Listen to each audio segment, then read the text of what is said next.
Namaste. So, we have covered a long passage and come to the last two closing chapters of the Life Divine, where Sri Aurobindo takes up all the threads that he has woven so far. In fact, they are the threads of creation, the warp and woof of creation, and takes them to their penultimate possibility. That possibility is a divine life in a divine body. Though here Sri Aurobindo primarily considers divine life because divine body is something still the next step, crowning glory. So, toward the later part in supramental manifestation, we will see he speaks about the divine body. Here he passingly mentions. But the first thing is to establish a divine life in earth, just as right now we have a mental life, an animal life, a physical life, and some kind of mixture of these different modes of operation of consciousness. So too, we also have upon earth passing glimpses of a psychic life and spiritual life. But most of the time, these are glimpses or these are rising to a little peak above the mind, a peak or two peaks. And most of the time, this kind of an uprising gives us nice mystic experiences, but the field of nature is left untouched. This psychic and spiritual experiences, they help in showing us that we are not this field of nature in which we are caught. So it gives us a new identity to that extent, and if we wish, as has been most of the time the case, one can withdraw from the field of nature because one is like you wake up. That's the example given in many of the, through many parables. So let's take one of these parables, classical parable. Sri Ramakrishna Swami Vivekananda has retold this, and the parable is of a little lion cub who dies, whose mother dies. She is being preyed upon, and she delivers a baby cub, and she dies while leaping across a chasm. And this baby cub is brought up by the sheep who are there. They get fond of the baby cub. And so the baby cub is brought up and he believes that he is a sheep. So as he grows up, he eats grass, he grows up like any of the sheep. And one day, the lion attacks. So when the lion attacks, so he's also, very worried, he's afraid, and he starts bleating. He doesn't yet know what it means to roar. And then the lion is very surprised that why he is bleating, why he is afraid. And so he takes him across to a nearby stream and asks him to look down into the stream that is running by. So as he looks into the stream, he suddenly sees that it's the same face like the lion. And so they look at each other, and now the lion says, "Look here, there is no difference between you and me. Now roar." So he roars. Now, this is how the story parable ends. So, what is the difference between this and the supramental transformation? Well, first we must discover who we are. That is a fact. But having discovered who we are, do we just enter into the vast freedom of the lion, or we try to change the sheep world into the world of lions? Make them also kings in the jungle. So, this is where the difference comes in, that it is a divine life, it's not an individual achievement. So, individual achievements spiritually have been so far quite a few, but they have stopped at whatever plane they could get mukti, that was it. As to nature, nobody touched the field of nature, because nature was considered as Swami Vivekananda puts it, it's like the tail of a dog. You straighten it, but it doesn't. But the interesting aside to that is this, to this analogy, dogs do get a straight tail, and that is when they go mad. So, human beings also, when they are touched by the higher light, can sometimes have a straight tail, which seems abnormal to the world of normal human beings around, because they are very different now. The yardsticks and standards of normal life, they get broken. So that's what we read last time. The dangers and difficulties, the perils of the passage. So it's not a smooth journey that, okay, now the supermind has come and now everything will be wonderful. So Sri Aurobindo reminds us that this supermind will follow the evolutionary process.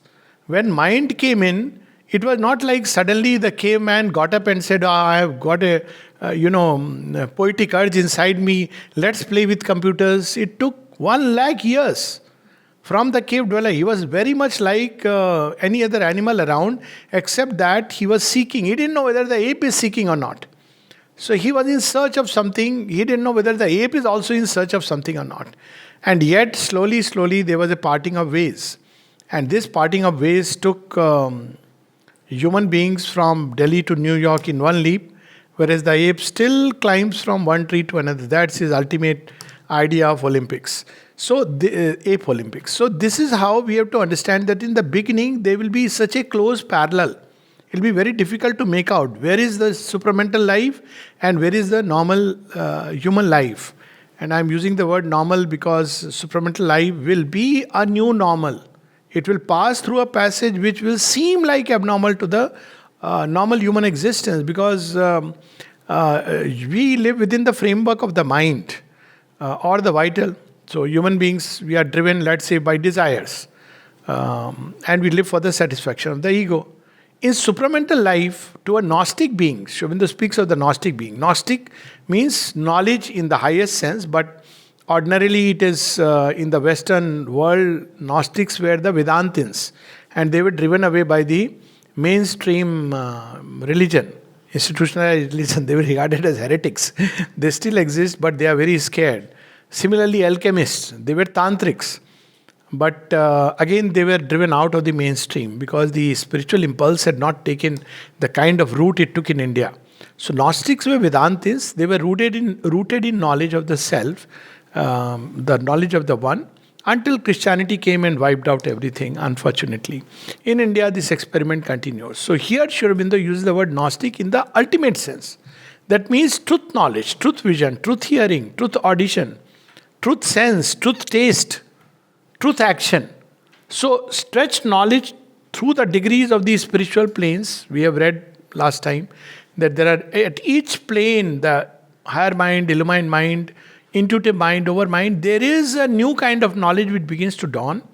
And the difference between the knowledge of these higher planes and the knowledge of the mental rational plane is the rational knowledge follows a certain procedure. It's a very laborious procedure.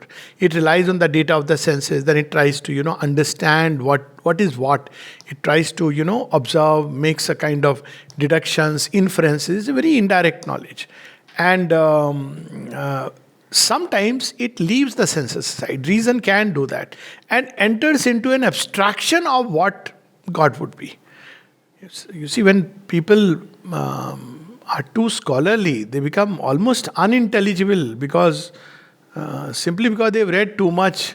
So at the end of the day, while you can clap at it, but you're not sure what you have really understood. So because reason tries to build up abstraction, read Kant's, it's amazing. By the time you finish it, Immanuel Kant, of course one can understand, but one can see, my God, what is strenuous hypothesis and he's building. So that is the problem of mental knowledge. But knowledge which begins to climb beyond the mind, even at the higher mind, there is a clarity which begins to come, and it's a more or less a knowledge which is coming from above. Here knowledge is building from below. So that's why our evolution is a striving ignorance, moving towards lesser and lesser ignorance. But there it is a knowledge which has come down close to the ignorance, but is still a knowledge climbing towards greater and greater knowledge. So evolution right now is ignorance, striving ignorance, struggling to get rid of it little by little. But that is knowledge moving from knowledge to greater knowledge. And this greater knowledge, when it touches the ultimate, and that's what Sri Aurobindo uses the word supramental truth knowledge. And what is the difference between that and the overmind? Overmind still sees one aspect, and it can build an empire, and it can kind of bring them together in a kind of holistic global vision, in a kind of cosmic vision. But it cannot transcend what it creates. And therefore it is still subject to the ignorance climbing up from lower planes. Over mind, there is no ignorance, but there is still that element of error which is there. Whereas in the supramental knowledge, it is at once individual, over mental, that is cosmic, as well as the transcendent. All the three aspects are there because there is in an individual, things are taking place in a certain way, and to know that by an inner guidance is wonderful. But this inner guidance need not tell us about the cosmos, what's happening there. A person may be perfectly guided from within about his life, but doesn't mean he'll be able to talk about Russia-Ukraine war. When it comes to Russia-Ukraine war, he'll use his mind and say this is good, this is bad, based on our mental understanding. He may get some glimpses here and there. In the cosmic vision, you embrace not only the individual, but the cosmic movement that is taking place. You understand not only yourself, you understand others. You know what's happening in the others, in the perfected cosmic consciousness. Take it one step further. So transcendent is things which have not yet entered the cosmic manifestation. So there are aspects of truth. There are becoming itself doesn't stop with the cosmic, but it will go still further. So that new manifestation is in the supermind. So supermind is the omnipresence, omniscience, omnipotence of God. In the overmind, we don't have that full omnipotence and the omniscience. In fact, Sri Aurobindo says in the Second World War, he had used the overmind power. So he was asked, why you didn't use the supermind? Was it not there with you? He said, yes, it was there. But if I use it, it will have devastating results. So, but when you use the overmind, it is a play of possibilities through which it works. It sees the truth, tries to play with possibilities and eventually lead through that. For instance, in the overmind, it may see that somebody is going away from the, I'm talking of an individual level, that a person is going away from the truth. It may allow the freedom and yet knows that eventually it will come back on track. On track means toward the intended way. That's how the overmind consciousness or a being of overmind will act. But the supermind will chase him through that. So that's what you see, mother's ways. The supermind will not just say, ki, okay, in the freedom will come. It knows the imperative law. What route one should take. And it will ensure that the person is on that route. Whichever way one goes. So there is a subtle but very important difference between supramental and overmind. So what happens when a being, Gnostic being, begins to embody the supramental consciousness? Does he become omniscient and omnipotent? Sri Aurobindo uses the word, there is practical omniscience and practical omnipotence. Whatever is needed for the work he is here to do, that he will know and that he'll be able to execute. That's why we see when mother gave the work to people, she would say, you are given the knowledge of whatever work you are given. So there are such beautiful instances. One of them, I remember Jayanti Bhai, he was one of the founders of this marbling group. So he was telling me, he said, when I came, mother gave me the work of teaching French. So he told mother, but I don't know French at all. Now she has seen what he should be. So she says, don't worry, you will learn it. Pick it up. He became one of the most loved and favorite teachers of French. Students used to say that, nobody taught French like him. And he didn't know French. There are people like that to whom mother would give this particular work. So there is an imperative, there is a complete omniscience of an individual line of growth. That's why overmind stops with Swadharma. But see, the Gita hints at the coming of the supramental reign when it says Sarva Dharman Parityaja. In overmind, maximum you can do is follow the Swadharma. That's overmind, maximum. But in supermind, it is God's will. That's it. So your Swadharma, all that complex evolution through all that is gone. So the place where Gita stops is the place where Sri Aurobindo's yoga begins.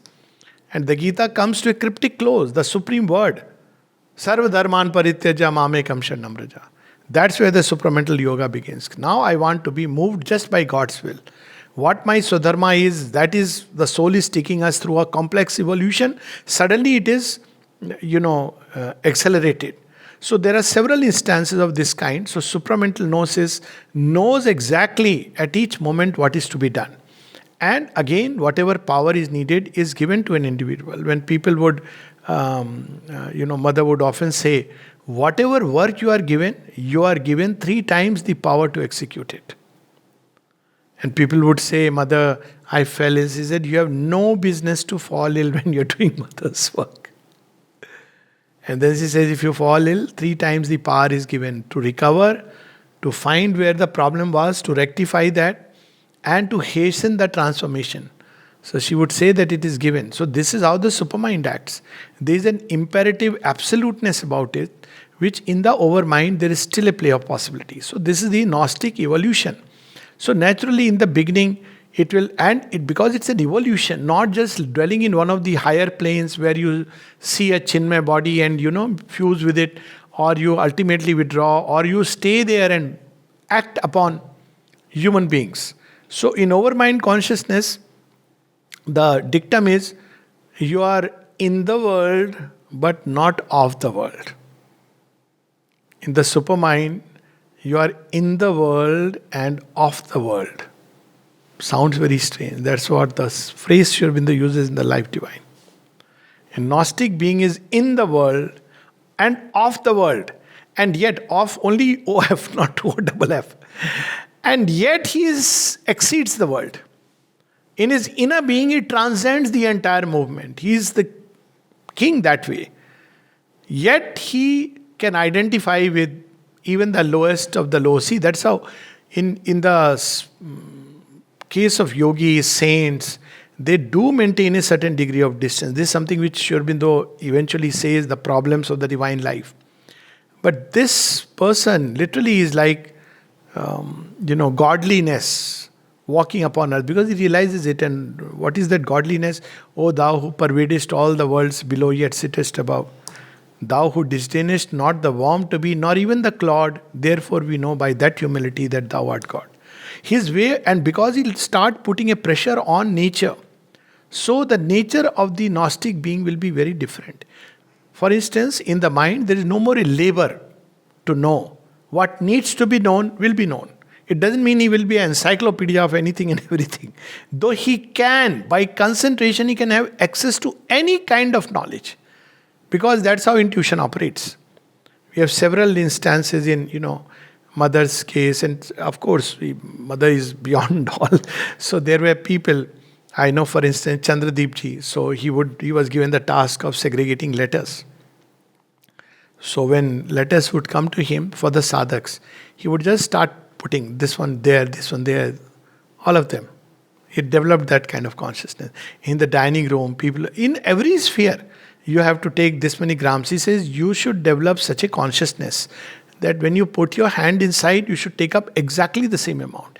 This is where this knowledge is not just a mental, intellectual conception. It's in every field. You want to make a painting, spontaneously the creative word should come out. You see, Champaklalji's marbled paintings.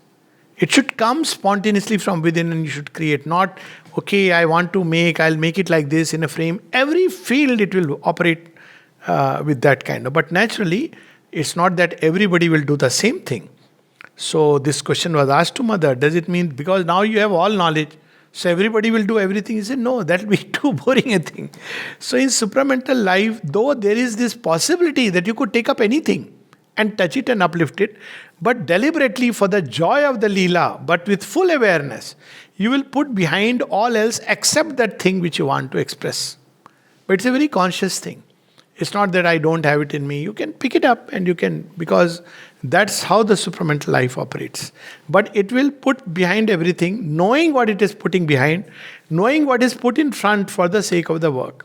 For example, with Pranabdha, mother once said, you could have been very intellectual, but you deliberately put it behind because the work had to be done in matter and you took this possibility. So it's a very, very different conscious existence. So this knowledge will start working upon every layer. In the mind, it will bring intuitive beams of knowledge, which is a world of difference. All this labor, Sri Aurobindo uses the word galley slave labor of the mind for anything and everything. And the worst is with mental knowledge, you discover, you are very convinced that it is like this. But after a year or 2 years, it is not the same thing. You discover that no, It was an erroneous, either an erroneous data, erroneous analysis, erroneous deduction. What about the heart? Already we have spoken about the speech. Intuitive beams expressing through speech. The word will be conscious and creative. So it won't be a word which we casually, that's why for a being who is beginning to live a kind of Gnostic life, this kind of a casual, small talk, shop talk, he will be there, but he will always be exceeding it. He will not be identified with the inferior modes of working of nature, even though he is of the world. That's what Sri Aurobindo classifies. He will be in the world and of the world. He can be with people who are completely in ignorance, but he'll not identify with those modes of ignorance. For instance, the common preoccupation of people is about food. So if you ask a Gnostic being or a Gnostic being in the making, so you are coming today, what shall I make for you? So ask only once, don't ask again. You'll say, food, what is that? It's okay. It will become impossible for you to be dragged in that kind of conversation because you will not identify with the inferior movements. Even though you will be with the world, but you will be identified with the truth awareness. So even with humanity, with whomever you are interacting, it will be on the basis of this deeper truth. And what is this deeper truth? It is that the one self dwells in all. So nobody will be an enemy. Even where you have to fight the war, you will not be fighting an enemy, seething with anger, hatred. See, you did this to me. None of these things will be there. Even sometimes you have to stay something. It will always be done welling from a deep source of intuitive knowledge about the person, as well as a deep source of love and compassion. This will be the nature of an Gnostic being that will be moved by love and compassion and a complete knowledge of the divine self in all. Because one has discovered it within, one discovers it in others, and therefore it's so easy to, help, if you want to use the word, but that word will have no meaning in the Gnostic consciousness, because he is not like a philanthropist or altruist sacrificing himself to help others. Whatever he will do will be a help. At one place, Mother was asked that, you see people, somebody who had realized the divine and now, he is doing nothing. He said, no, his mere presence is drawing the divine forces into the world. So we should understand where we are going to enter, what zone. So when the heart is full of that sweetness and love and ananda of the divine, freed from the clutch of hatred, jealousies, possessiveness, this is what is the dream of an ideal world. We all dream of it, but the mind cannot create it. The mind says, yes, it's very nice. Aaj chal ke tujhe main leke chalu ek aise gagan ke tale. So that gagan is somewhere else. Aansu bhi na ho, gam bhi na ho, pyar hi pyar pale. That pyar very soon changes into, they run around the tree in the beginning and run around the courts as life goes by. And afterward they run to temples because, okay, that's life. So, but a Gnostic being is a being who will embody that love of the divine. And because he'll embody love of the divine, his personality will be impersonally personal. See, when Purani ji saw Sri Aurobindo, had his darshan after some years, he had seen him during the revolutionary period, and he saw the massive change that had come to him. And then he writes something very interesting. He says, actually, difficult to describe him as a personality, because personalities you fix. There are some traits. He says there was vast impersonality, and yet you were in the presence of a power, a being, a light, a force. That is the impression people got. And this power, being, life force, so he'll be an ocean, but it'll throw waves. Suddenly Sri Aurobindo saying, so, Nirod, you found it? When they are searching for his nail, this power is throwing out like a wave, and that wave is rippling, and then, you catch it and you bathe in it. But try to describe or define Sri Aurobindo, try to limit his personality into this or that, he doesn't fall into any category. So this will be the Gnostic being's personality. There will always be an impersonality because that Akshara Brahma. Always. So that's why he can anytime come out and cut himself off. At the same time, there will be a personality, but not in the terms of a fixed attributes, the way we describe people. There will always in it be different movements which one cannot comprehend, because you are in the presence of a vastness. Which Sri Aurobindo, the author of the Life Divine, fighting the Second World War, becoming like a child when mother is making the hairs, like a little child. Suddenly, when he is when somebody is sick, the deep compassion that comes out. When Mridlani Devi dies, a teardrop in the eyes of the divine. But it will be always in the background of a vast impersonality. So because he's no more leading a surface life. The gap between the surface and the inner being is obviously broken. Without that, there cannot be a supramental life. There cannot even be a true spiritual life. Then what about the life energy? Normally in us, knowledge and will are dissociated. Even when we know something, we cannot do it.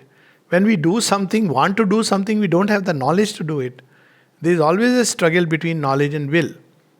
In the Gnostic being, the two will be united. What you know, the will accomplish it spontaneously, almost effortlessly. So there is a union of knowledge and will. There is a union of personality and impersonality. And then, of course, this life will be a fount of luminous force. In us, life is a tremendous struggle. Because of ignorance, we don't know what we want. We are incapacitated. We are so limited. It can be a very frustrating experience, to live life the way we live.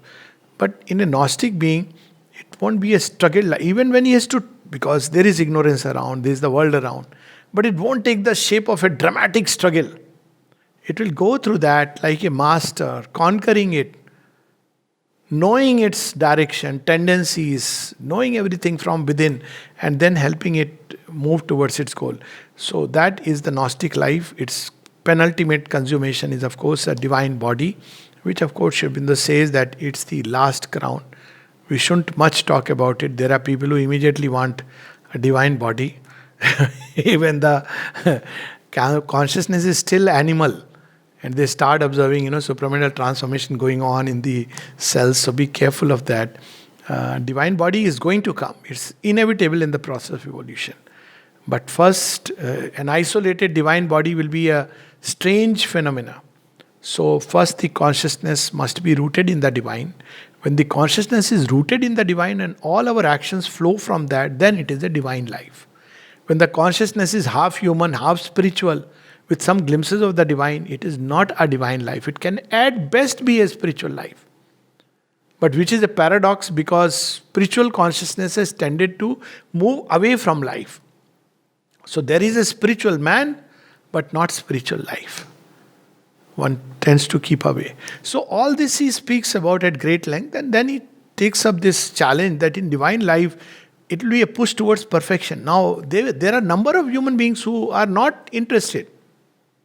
So how will the divine life which is evolving take that challenge? Not only it will not be interested, it will face hostility from people around. See, the first man was an abnormal. And ape must have felt, what a strange two-legged creature, I can crush him. Tiger must have felt, oh, another prey, another somebody whom I can prey, eat up. They didn't know. Till finally man lit up the fire and they all got, my God, this we can't do. Agni fool. So that time it's an anomaly. So the supramental beings, when they start, even on the journey, they will begin to appear abnormal. When mother was informed that it seemed there are a number of abnormal cases, people who are going mad is increasing, she laughed and said, for the moment it is good. It's a sign that people are breaking free from the standard patterns. Mind builds patterns. Mind standardizes society. Mind creates an order, but based on reason and law. That's it. And it's the same for all. That's what you see. Law is the same for all. But for the supramental life, that's not how it will operate. It may use the law if that is the path, but eventually, because it's a state of utter freedom, so there will be a problem with the world around. World will not understand, may even be hostile. So one of the things that the supramental being will have to manifest, Sri Aurobindo speaks about it, is power. Now this is another dimension, because traditional Vedanta and all, you have to shun power. You can't have power. Power means power is going to take you away from the divine. It'll take you away from the goal. But in the supramental life, power is included. Power is the knowledge, power, and love at the core. This is what creates. Divine is not just omniscient; He is also omnipotent. So one way the power will begin to emerge is through the opening of the centers. We don't know what concealed powers are there, and then new faculties will come. New faculties to heal, new faculties to prevent, new faculties to safeguard oneself. It is needed. Mother spoke about it, that she could see that there will be so much attack and disruption from the world around, which will not understand these beings. And that's why this evolution, supramental evolution, may take in 3-4 ways. One is individuals, but individuals won't be able to go beyond a point alone. That's why long back Sri Aurobindo spoke of the Sangha. So second is that islets, which is what we see. There are places where there are some people, several islets, where the supramental life is developing side by. It doesn't mean people are supramental beings, but supramental life in the making. Let me put it like that. Supramental life which is developing, or divine life which is developing, is side by side with life which is just living in the normal ignorance, is happy and satisfied with that ignorance. And yet, they will create a force field within which they will develop a little away. Or else the old solution of the monastery. But the problem of monastery, Sri Aurobindo speaks about it. And one reason why the ashram was created was this. It is a special formation. When you are inside it, it's like it's conterminous with the world, but strangely it is separate from the world. I mean, one can feel it and sense it. You are moving with everything which is around, and yet you know that you are as if in a different zone, a different dimension, which is so different. You can't identify with those things which are happening of a very, different, inferior kind. So that is one solution. But he said that would mean difficulties will mount up tremendously, because whenever you try to do this experiment in a closed circle, you will see that the difficulties surmount amazingly, because when you do it in a diffused way, it is like little you are inching. But if you do it within a closed community, the difficulties of each one surmount. That's why in 1957, after the supramental manifestation, Mother said the ashram is now no more just this geographical boundary. Wherever there are people who have turned to the teaching of Sri Aurobindo, you can take it that it's that large Gnostic life, or the large community which is developing towards the Gnostic life. It is not yet a lost Gnostic life. First, there should be Gnostic beings. In a Gnostic life of community, there will be no fight, no quarrel, because everybody is living by that truth. That is still, a way to go. But at least there are Gnostic individuals developing within certain force fields which facilitate this. That's what is happening today. So this is the background, and we can just read some passages, very beautiful passages. And naturally, this will be a life of unity in diversity. Mind tries to create uniformity. If it tries to create diversity, it is on the surface. Let's meet together. Let's have, iftar party, and then let's, come together and do this puja. That's how the mind tries to create. It doesn't understand any other way. On the surface, let's meet. But this life will understand the deeper truth. It won't need any of these outer means. Because it's a conscious life, conscious of the divine within, leading each one in his own way. So you don't have to do any of these things. The last question is that Sri Aurobindo says it's a life. Up till now, it is what is meant by spiritual life is a annulment. And Sri Aurobindo uses the word divine life is a fulfillment. To be fully conscious with a full consciousness, to exist fully on all dimensions, and to be in the bliss of Brahman, because these are the three aspects of the divine. So it is a life of fulfillment, but a divine fulfillment. Up till now, people didn't know the way. Aspiration in every human being is this. But we don't know the way, so people think it is impossible. So let's, withdraw. And it'll take up every aspect of mental life, which it can take up. and give it a completely new turn. Every aspect of human life which is ready to be changed, which can be changed. But certain things, obviously, they will drop off, and they have to drop off. Anger, for instance, fear, maybe food, necessity of food will drop off. But certain things will undergo a transmutation. What can be transmuted? One example we see is in mother's music, Sunilda's music. Sunilda's music comes from a different domain altogether. You can't categorize mother's music. Is it Western, Eastern? No. It's something totally different and new. Similarly, when you see mother's paintings, even with Champak Lalji's, it's something amazing.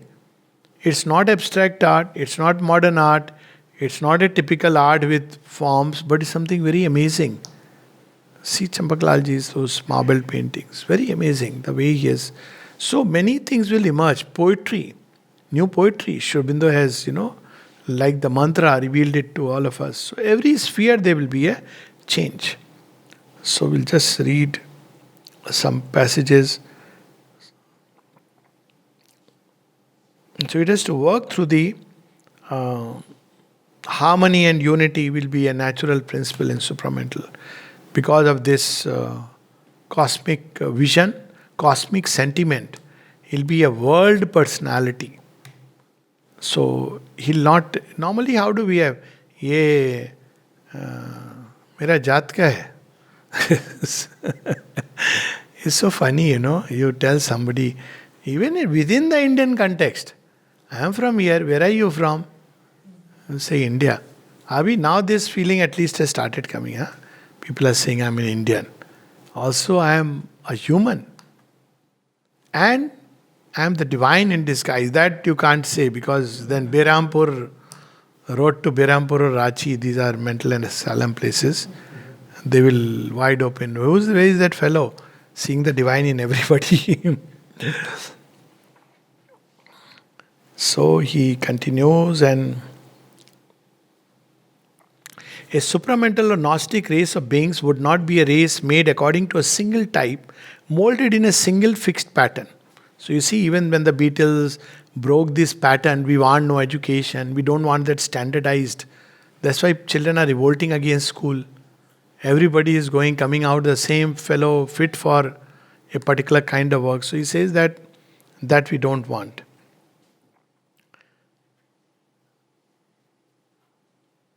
For the law of the supermind is unity fulfilled in diversity. And therefore there would be an infinite diversity in the manifestation of the Gnostic consciousness.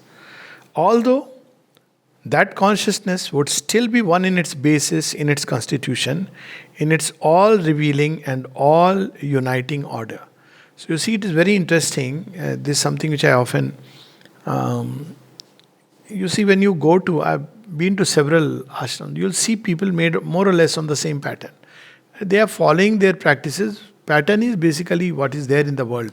Variations of personality, different people, different. But then they have the same practice. Look at how the mother gathered around her people.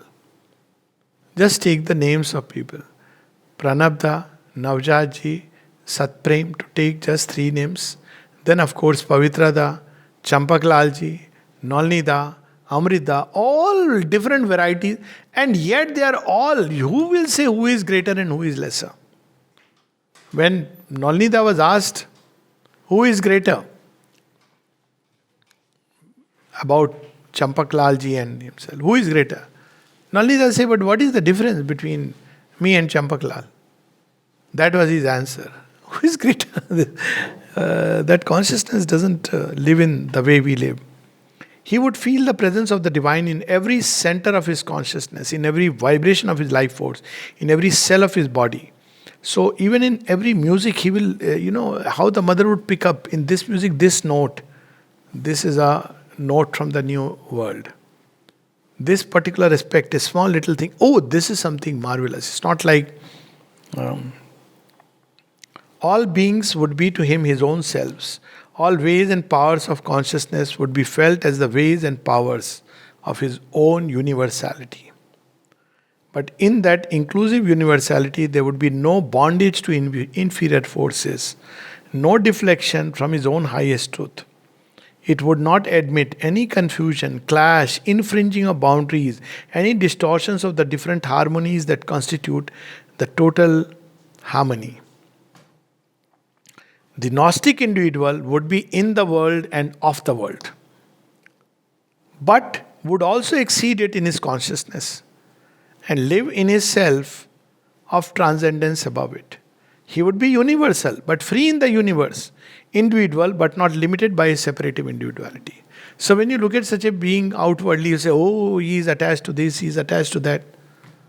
Ask that being, you say, अरे अंदर में माँ के साथ और क्या? Because that's his truth. And he's conscious of it. It's not a intellectual thought. This is where the core is. This is the truth. Rest is the lila unfolding itself. So, he'll take up the world of life and matter. So, there will be this primarily inner life because that is the first step. But this inner life will, first one has to be rooted, all that we have read earlier. Then, but it will flow into every aspect of outer life. Love will be for him the contact, meeting, union of self with self, of spirit with spirit, a unification of being, a power and joy and intimacy and closeness of soul to soul, of the one to the one, a joy of identity and the consequences of a diverse identity. Because you have the oneness, so how do you love? So, okay, the joy of oneness, putting up as two, like you pick up your own hand is you, and yet it is different. So this is all the time this, that this is the divine, and yet for the sake of the joy it has taken different forms. And it's not just like, okay, with everybody it'll be like that. There is a law of truth which will unfold. So when a supramental being loves someone, it is not someone, it is still the one. But for the sake of the delight of love, which needs a seeming otherness of self, for the play, there is a little difference which is allowed for the joy of that. So he'll use matter very consciously. There will be in him a certain respect for physical things, an awareness of the occult consciousness in them. For a Gnostic being, if he holds an object, he will not just hold an object, but all the vibrations which are within it. He'll suddenly get that intuitively. What does it contain? Who has used it? So it'll be very difficult for a Gnostic being to just go and stay in any hotel. Because he'll become conscious of the vibrations. He'll become conscious of, who came, who did. He can override everything because he is transcendent. But he will know. In the first stages, he will become aware. Otherwise, like hotel hi to jana hai, jaake, it's a nice AC room. That's how people think. But that's not how a supramental being or a Gnostic life will have. So he will treat matter with respect, physical things with respect. Then there'll be right perception of everything. Personality and impersonality are not opposite principles. They are inseparable aspects of one and same reality. A supramental Gnostic individual will be a spiritual person, but not a personality in the sense of a pattern of being marked out by a settled combination of fixed qualities. So you have people whom you meet, "Arey, to bahut gussal hai, he is very anger prone." He is always, softy. You don't know. Divine Gnostic being, he may be absolutely Ashutosh one moment, next moment Rudra. Because there will be a degree of impersonality and universality in the being. We feel ourselves in presence of a light of consciousness, a potency, a sea of energy, can distinguish and describe its free waves of action and quality, but not fix itself. So he describes all this, and I'll just read a couple of passages from the Divine Life, the last chapter, and then we can have questions. Okay. So Sri Aurobindo speaks of, in the divine life, he takes up the problem of individual Gnostic being is an individual growth and the challenges. But divine life is a collective life. It's a life. So the challenges of an individual, the society, the adaptation, the various problems, and then he points out that the crisis that we are facing is an evolutionary crisis, and he says the urgency because what we have managed to create is the new barbarian. What is the new barbarian? Who is a barbarian? Barbarian is somebody occupied only with the Dehayatma both, the body and the vital. He lives for the body and the vital comforts and enjoyments. But now, science has placed at his disposal the new barbarian. He still lives for the body and the vital. But science has placed at his disposal not just stones which the ape man or the caveman threw, but nuclear bombs. So dangerous, but he's still the barbarian. So he speaks about the dangers which can come and why there is an urgency for this evolution. Any such complete transformation of the earth life in a number of human beings could not establish itself altogether at once. Even when the turning point has been reached, the decisive line crossed, the new life in its beginnings would have to pass through a period of ordeal and an arduous development. No free lunches. Okay? Because otherwise it won't accept. It's like application rejected. Why? Because lower nature is just too active. So you have to pass through the ordeal. A general change from the old consciousness taking up the whole life into the spiritual principle would be necessary first step. One might conceive of a number of individuals thus evolving separately in the midst of the old life and then joining together to establish the nucleus of the new existence. But it is not likely that nature would operate in this fashion, and it would be difficult for the individual to arrive at a complete change while still enclosed in the life of the lower nature. At a certain stage, this is of course he's now whether he wrote this in the second decade or it was revised in late 30s, but supramental manifestation had not taken place then. We must understand that the difficulty, the struggle was that inwardly the life has to come out. The supermind is hidden inside. But there must be the descent of the new principle. At least in a few individuals. But now it is in the larger scale, so it is a manifestation. So this we must understand, which has facilitated things greatly. At a certain stage, it might be necessary to follow the age-long device of the separate community, but with a double purpose. So now he is explaining. That time ashram was not formed. This obviously written before 1920. Because he's saying it may be necessary. First, to provide a secure atmosphere, a place and life apart in which the consciousness of the individual might concentrate on its evolution in surroundings where all was turned and centered towards the one endeavor. First logic for the ashram. And next, when things were ready. So, all this intellectual idea, how does it matter? This all, so in some way one has to be connected. And next, when things were ready to formulate and develop the new life in those surroundings and in this prepared spiritual atmosphere. So first it was, we see before 26, this is what happened. Then it started formulating into different activities and areas of life. It might be that in such a concentration of effort, look how precisely clear Sri Aurobindo has foreseen. It might be that in such a concentration of effort, in a small space and time, all the difficulties of the change would present themselves with a concentrated force. For each seeker, carrying in himself the possibilities, but also the imperfections of a world that has to be transformed. So Mother used this word impossibility earlier. Each of you is an impossibility.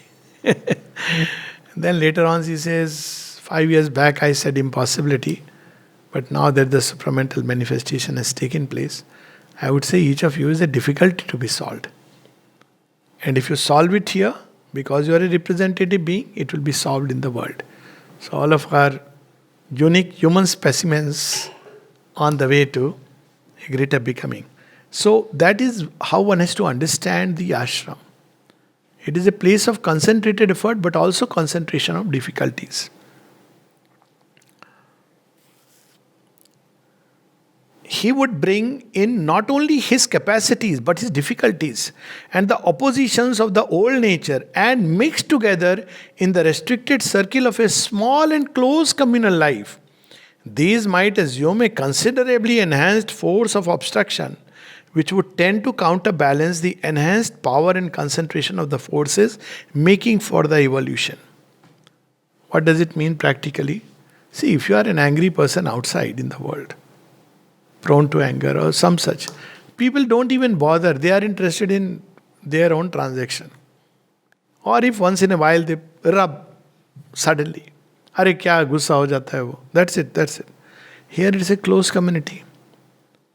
You get angry twice and you are labeled. Hey, he's an angry person. Even when you have changed, you carry that lovely stamp. Because that's why mother said, when you do not have anything good to speak about anybody here, refrain from speaking. And she said it is a help to the divine work. Because what is happening, we are strengthening. Already the person is struggling. It's not easy. The difficulty is concentrated in him. Now by pointing out, you are actually making it worse. So that's why she said, refrain from it. Because one has to understand the difficulty of the work.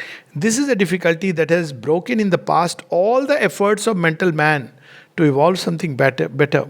But if nature is ready and has taken a revolutionary decision, or if the power of the spirit descending from the higher planes is sufficiently strong, that has taken place. The difficulty would be overcome and a first evolutionary formation or formations would be possible. So this is where we understand. The one rule of the Gnostic life would be the self-expression of the spirit, the will of the divine being. So he will not live for one's selfish interest. It will be impossible. Arey, what this will be to my advantage. This thing will become impossible for the Gnostic being. Even if it tries to come, it will just be like a small stick on water. That kind of thing. And he describes so beautifully. That will, that self-expression could manifest through extreme simplicity or through extreme complexity and opulence or in their natural balance for beauty and plenitude, a hidden sweetness and laughter in things. A sunshine and gladness of life are also powers and expressions of the spirit. So it's not like hasna mana hai. It could be any kind of expression, just that it will depend what the spirit determines. In all directions, the spirit within determining the law of the nature would determine the frame of the life and its details and circumstances. In all, there would be the same plastics principle, a rigid standardization, however necessary for the mind's arrangement of things, could not be the law of the spiritual life. A great diversity and liberty of self-expression based on an underlying unity might well become manifest, but everywhere there would be harmony and truth of order. And then he, of course, describes very powerfully that, about all this that I was just sharing. A magnified and exaggerated ego, that is not what, supermind is not somebody powerfully doing magics and miracles. He will not disturb the order of settled order of things. He will know the lines through which things are evolving. He'll help it. But not like, okay, kya hona hai, okay, I'll do a magic wand and just heal everybody. That's a vital forces are being used. So he will not do that. And he will not be an increased, magnified and exaggerated ego, an increased power of mind, an increased power of vital force, a refined or dense and massive exaggeration of the forces of the human ignorance. That would mean a supermanhood of the Nietzschean type.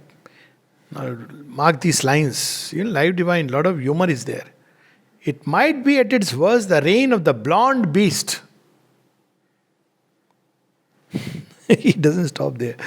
Reign of the blonde beast or the dark beast or of any and every beast. A return to barbaric strength and ruthlessness and force. But this would be no evolution. It would be a reversion to an old strenuous barbarism. Or it might signify the emergence of the Rakshasa or Asura out of a tense effort of humanity to surpass and transcend itself, but in the wrong direction, because there is the impulse to exceed. And yet, Sri Aurobindo assures us that that won't be, nature will not accept this kind of a thing. World had enough of this. And toward the end, he says, to the normal life being an existence without the reactions of success and frustration, vital joy and grief, peril and passion, pleasure and pain, the vicissitudes and uncertainties of fate and struggle and battle and endeavor, a joy of novelty and surprise and creation projecting itself into the unknown, might seem to be void of variety and therefore void of vital savor. थोड़ी खुशी थोड़ा गम नहीं तो people feel what is life? No, it is a much more intense life. Any life surpassing these things tend to appear to it as something featureless and empty, or cast in the figure of an immutable sameness. The human mind's picture of heaven is the incessant repetition of an eternal monotone. So whenever you see picture of hell, it is a very creative kind of tortures. You have options between khalta kadhai or put on nails, all this. When you go to heaven, you'll always see, on cloud, somebody angel is singing on the same harp. That's what he's just. There's a touch of humor in it. That's how we imagine. But it's not true. But this is a misconception. For an entry into the Gnostic consciousness would be an entry into the infinite. It would be a self-creation bringing out the infinite infinitely into form of being, and the interest of the infinite is much greater and multitudinous as well as more imperishably delightful than the interest of the finite. So there will be that delight, because ultimately after the supramental evolution, we have the evolution into the Ananda. So supramental evolution is the base before the Maharas can manifest upon earth. The delight of the spirit is ever new. The forms of beauty it takes innumerable. Its Godhead ever young, and the taste of delight, rasa of the infinite, eternal and inexhaustible. The Gnostic manifestation of life would be more full and fruitful, and its interest more vivid than the creative interest of the ignorance. It would be a greater and happier, constant miracle. So there is lot to come. We are in the most happening moment of history. And if I may say so, the most happening place, the earth, and those groups which are striving towards this future. That's why the mother said, blessed are those who take a leap towards the future. The mind will try to keep us tied. Are, who knows? The only answer to that is, if not that, then nothing else is worth living for. So even if it's a dream, for us it's not a dream, but I'm just saying, some people say it's a dream. Even if it's a dream, it's worth living for this dream than to live for earth's drab realities. And well, if it is a dream of the divine. And as the mother says, the dreams of the divine are much more real and powerful than the so-called earthly realities. Thank you. Namaste, Alokda. So, the gap between knowledge and will, you talked about, and also briefly mentioned that in the traditional orientation, there's a bias and rejection of power. And Sri Aurobindo has revealed that true consciousness is true power, Chit Shakti. So, in the practice of integral yoga, what parts of the being are to be worked upon to bring this gap consciously? Could you talk about it in terms of the psychological process, maybe? And is there an interplay between multiple parts that we can work upon simultaneously, like say the physical, low, vital, and the life force? Thank you. So the steps are the same. See, the power will develop quite naturally and spontaneously as we come more and more in contact with the new consciousness, the supramental consciousness, to different degrees. It's inevitable because as the centers open, as the gap, see, when the subliminal opens up in man, both things rush, knowledge and power. Generally power is rejected because it aggrandizes the ego, and that is true. There has to be caution, and one picks up the trail of knowledge and climbs up. But to use the power or allow this power to work through an individual, one has to have a complete surrender of the will. That's why in Sri Aurobindo's yoga there is so much insistence on surrender. In typical Vedanta, you meditate, you reflect, you discern, and you eventually enter into that state of knowledge or a higher state of being. But in Sri Aurobindo's yoga, precisely because this power element will come in at one point of time, normally there is a safeguard that the knowledge comes first and the power follows later. That's a safety from the Chit Shakti herself. But here, the insistence on surrender is precisely for this reason, that whatever develops in the being has to be laid at the mother's feet to be used only by her impulsion and not under the impulsion of the ego. So, for instance, let's say the power of healing develops. So one may start opening a center of healing and start, actually engaging in healing, miracle healing or powerful healing. So if one does that, very soon one will go down because it's a egoistic movement. But whereas when the healing power has developed and at a point of time you feel impelled from within, Mother gives this example. All that you need to do is to say, be healed, and it will heal. Because that is the divine impulsion. You have just become a little conduit for that power to flow through you. So it should be completely surrendered, and it's true of any other. Say, for instance, you develop a power to paint. Now, at some point, one may start feeling, oh, this is so wonderful, this capacity is developing in me. And you may start doing it for getting name, fame, and money. So again, you are moving along a different line. But when you surrender it to the divine, wait for the inspiration. See, Sunil Das music. Can you imagine that it is a music which would have sold for millions? Literally millions. I have not, people are so hurry, they make a record and then they sell it. And they are so happy that they have made a, album. They come and advertise. Just imagine Sunil Das music is available free of cost. I was shocked when I came to know that it's available free of cost. Mother's music. Of course, Mother is beyond everything, but just imagine Sunil Das music is available free of cost. Had he sold it, he would have earned a royalty beyond measure. People don't even know many people because it's not sold. So this is third example. Again with knowledge. One may use, a new knowledge begins to develop. Now one may use this knowledge to precisely name, fame, again the same ambition. That's why in this yoga, or one can do it purely for the service of the divine. That's why in this yoga, there is repeated insistence on purification, freedom from the ego, much more than anywhere else. Because this new consciousness will get completely derailed. I mean, it won't get derailed, man will get derailed. If it begins to develop, and there is not along with it a progressive surrender. That's what Sri Aurobindo cautioned, that as you go up through the passage, your surrender must become more and more conscious and more detailed. And that's why the mother cautioned especially against ambition. Because things will happen, they will develop. I am aware of people who, develop capacities and all that. But the moment you go into the line of ambition, then you have taken a different route and a big detour. So constant vigilance, humility, surrender, powers will come. In each one, they will come differently. Even the power to safeguard yourself. The power to safeguard yourself against intrusion by various kinds of forces. All this will develop naturally, spontaneously. They are not to be sought after, for sure. But they will come. Even knowledge is not to be sought after. One doesn't have to seek after becoming a superman or a supramental being. One has to turn to the mother. That's the path he has shown. Aspiration to come out of this ignorance, to embody that divinity. Because such is the divine will. You see, there is a very beautiful prayer of the mother.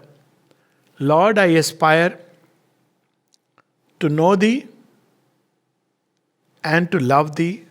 And then she says, to know thee so that I can love thee better and serve thee better. So you see, this constant referring to the central point is the mother in this yoga. Here, of course, he speaks of surrender in this very chapter, Divine Life and Gnostic. He speaks of surrender and he mentions about the Gita. It starts where the Gita ends. But only thing is, in 1914 to 19, when Sri Aurobindo was writing The Life Divine, the mother had not yet been established at the center. So we must understand, in the first lecture itself, I said that if you try to practice from the Life Divine, or even for that matter, record of yoga, there are people who pick up record in yoga. I don't know what they start practicing, but they start practicing the Sapta Chatushtya. Records of yoga ceased in 1927. And that's the time when Mother was placed in the forefront. He was making the yoga easy for us. So that's what we have to understand. Surrender to the Mother more and more. Whatever power of faculty comes, it is for her, to be used for her. Take, for example, I can tell you about knowledge. So when knowledge begins to stream inside you, now people may say, can you please write something for me? Can you please write? It won't work like that. It is not meant to be at a disposal of anybody. Chotnarayanji's example, when somebody asked him, he was certainly living in quite an intuitive state. So, person, why don't you write? Can you write my biography? He said, okay. And he started writing. There was a kida, there was a worm, he lived in a big warm building. Like that, after 15 days, because it won't come to you. You cannot do it for any personal purposes. You have to do it only at the disposal of the divine. Even Sri Aurobindo, when he was asked by Radhakrishnan to write some article for his journal, he refused to do so. He gave his reasons, I can't come down to that level and this, but he could see that this is not where it is meant to go. So, the power will be at the disposal of the divine for his working. Other things will come, name may come, one is not pursuing it. Money may come, one is not pursuing it. That's a different thing altogether. And they have to be again used divinely for the divine purposes, not for self-aggrandizement. Yes. Yeah. May I ask a question? Yes, please. It doesn't pertain to this particular talk. In your earlier talk, somewhere you had mentioned that when the psychic being leaves the body, or the soul leaves the body at the time of death, it takes experiences. If I understood correctly, it learns from experiences or takes experiences. Now, I just wanted to know: are those experiences of those moments in the person's life when the psychic being was aware? Are those moments? I mean, is it like that, or is it, when you came, when you got an award or when you got an achievement? Are those material? What is that exactly? It draws the essence of the experiences of life from all the happenings where the soul was touched in some way or the other. So, since you mentioned about award, I can tell you. Say, for instance, one got an award. So, ordinarily, one got an award, there was much hullabaloo, all that is no relevance. But when you got an award, the soul felt deep within. One may not be conscious on the surface that what is all this? It's nothing but a show and sham. Now, I'm expressing in a mental language, but the soul felt the utter ignobility and the indignity of things in all these events. It could see that, what this award means and how this is a world of, falsehood which is created. Now, it saw it and felt it inside, though the outer surface consciousness didn't know it. That essence it will extract. So it will know that in the next life what kind of personality it has to form. As I said, in the life of a king, it realized that in the life of a king, there are many restrictions, many kinds of things which may stifle our, journey. And one takes that experiences that, at one point of time you were asked, you felt like intervening, but because you were a king, you couldn't do it the way you would have done. That psychic moment which took place like a flash and you couldn't do it. And you realize that how being a king brings its own issues and problems. So this is how the psychic moments, yes, it could be through a reward, through any kind of smallest things. Many psychic moments, like, when we look back at our life, I'll give an example. Say, when we look back at our life, all of us, 30, 35, 40, 45, 50, let's say 50 years, people talk about midlife crisis and midlife transition. So what happens during that time? You look back at your life. So what do you really remember? You don't remember many of the things which were so important, but you remember those few moments. It could be moments when you were playing a game and you felt, a certain spurt of joy. I remember one friend telling me that I remember once that when I was playing cricket, he missed a catch and he just got this flash feeling that I wish, I'm sure if God is with me, he would play this much better. There's a passing moment while leaving a catch. He says, of all the cricket matches, this moment has stuck to him like a something very strong. Eventually, he of course turned towards Mother and Sri Aurobindo. Whereas one may have read a lot of scriptures, but it may have left no mark at all. So that's how it is. The psychic moments, that's true. But we should understand psychic moments are active at who knows where. They don't follow a pattern of standard, either a religious or a moral thing. It follows a very different law of life. Yeah. Psychic moments. Yeah, another question, since you mentioned something, can one aspire to a certain kind of a next life? Can you ask for it? Yes, of course, and one obviously because we are looking forward toward the future. So always I say this also: why should people want to know about their past life? It's okay if you, it will be revealed to you if you know the soul. Fine, but our aspiration should be toward the future. So whatever will is going to facilitate. Now there is one kind of ego wish. Oh, I wish, I didn't have these challenges. That's a different thing altogether. That's the surface wish of a human being. But the other is that, one is born with, let's say, there is a defect of nature which prevented one from moving forward very fast. So one aspires for a life which is freed, relatively free from the clutch of this, trappings which prevented one from moving toward the divine. Or to be born in certain circumstances. Surely even the soul does that. One should aspire, why not? And then surrender it at the divine feet. Thank you. So thank you so much, sir, for clarifying our doubts. And with this, we have now reached the end of today's lecture. And now we will observe a minute of silence and then we can call it a day.